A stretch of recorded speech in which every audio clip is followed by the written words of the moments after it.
प्रदेश के जितने भी अभी हमारे पास नर्सिंग कॉलेज थे, मात्र 5 नर्सिंग कॉलेज थे उत्तर प्रदेश सरकार के अभी तक। हमने इन 6 महीनों में 7 और खोले हैं और 11 हम इस साल के अंत तक खोल देंगे और अगले 5 वर्षों में हर मेडिकल कॉलेज में एक नर्सिंग कॉलेज होगा, उसके बगैर नहीं चलेगा, क्योंकि इंफ्रास्ट्रक्चर वहां पर है लेकिन व्यवस्था नहीं थी। हमने कानून बदल दिया है। अब एक डॉक्टर के साथ हम 6 पैरामेडिकल और नर्सिंग स्टाफ को तैयार करेंगे। हम उत्तर प्रदेश के लिहाज से हमारा लक्ष्य यही है, उत्तर प्रदेश को हम अचुकोट की चिकित्सा व्यवस्था देंगे। हम देश को, अभी केरल से नर्सेज आती थी, अब उत्तर प्रदेश से नर्सेज पूरे देश में जाएंगी और दुनिया में जाएंगी। आप, हमारे पास एक मैन पावर का बड़ा हब है। 25 करोड़ लोगों के स्टेट में हम रहते हैं। हमारे पास मार्केट भी है, लोगों में क्षमता भी है, केवल उन्हें एक प्लेटफॉर्म प्रदान करने की जरूरत थी। उस दिशा में हमारी सरकार काम कर रही है। जिनके पास पैसे हैं वो तो प्राइवेट की तरफ चले जाते हैं इलाज कराने के लिए, लेकिन गरीब आज भी हम सभी की इलाज करते हैं। अब पैसे वालों की जिनकी आप बात कर रहे हैं, मेदांता में या जो अच्छे अपोलो जैसे हॉस्पिटल्स हैं, उनमें मरीज अगर 15 दिन रह गया तो 16वें दिन मरीज के परिजनों का फोन या कोई व्यवस्था मेरे पास आती है कि भैया इसको वहां से निकालो। बहुत बड़ा बिल आ रहा है, मरीज के घर वालों का घर बेचने की नौबत आ गई। 1 लाख रुपए लमसम रोज लगता है और हम लोग किसी भी प्रकार से लग करके ऐसे मरीजों को भर्ती कराते हैं और उनकी हम सकुशल अच्छा इलाज। दरअसल हमारे पास चिकित्सक जो हैं वो दुनिया के नंबर 1 के चिकित्सक हैं। जो हमारे पास फुटफॉल है मरीजों का, हमारे पास केजीएमयू में 9000 की ओपीडी है, लोहिया में 5000 की ओपीडी है, हमारा छोटा सा हॉस्पिटल सिविल हॉस्पिटल 3000 की ओपीडी है। तो हमारे पास जो बलरामपुर की ओपीडी भी 3-4 हजार की है। हमारे पास जो मरीज आते हैं तो हमारे चिकित्सकों का मरीजों के मामले में व्यू एकदम क्लियर है, फंडा क्लियर है, परसेप्शन क्लियर। उनको पता है कि मर्ज कौन सा है, मरीज कैसा है, उसको दवाई क्या देनी है।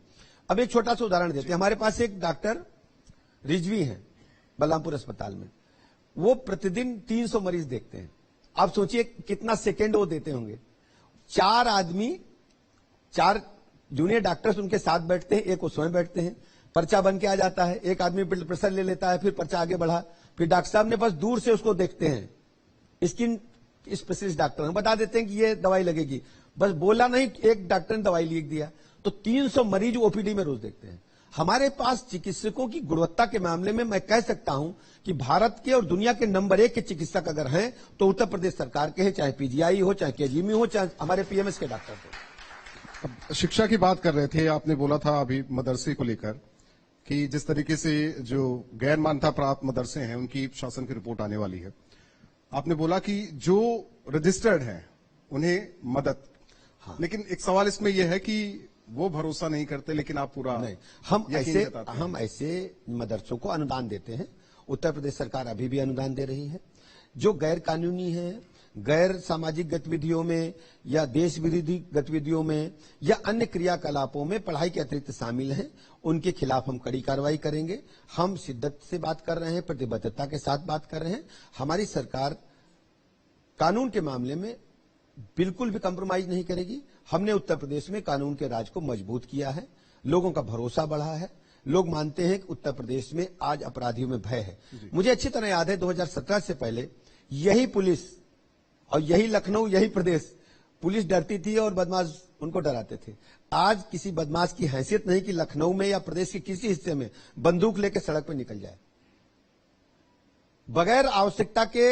ये लाइसेंसी बंदूक भी सड़क पे, तो हम पूछताछ करते हैं और कहीं गैर कानूनी गतिविधियों में शामिल पाया गया तो उसके खिलाफ कड़ी कार्रवाई करते हैं। पसमानदा 24 जिताएंगे, पसमानदा मुस्लिम 24 जिताएंगे। हर काम को चुनाव के दृष्टिकोण से जोड़कर देखना भारतीय जनता पार्टी के काम नहीं है। हमारा मानना है कि आदरणीय प्रधानमंत्री नरेंद्र मोदी जी के नेतृत्व में जो गरीब कल्याण की योजनाएं हैं जन जन तक पहुंचे, और जन जन तक पहुंची।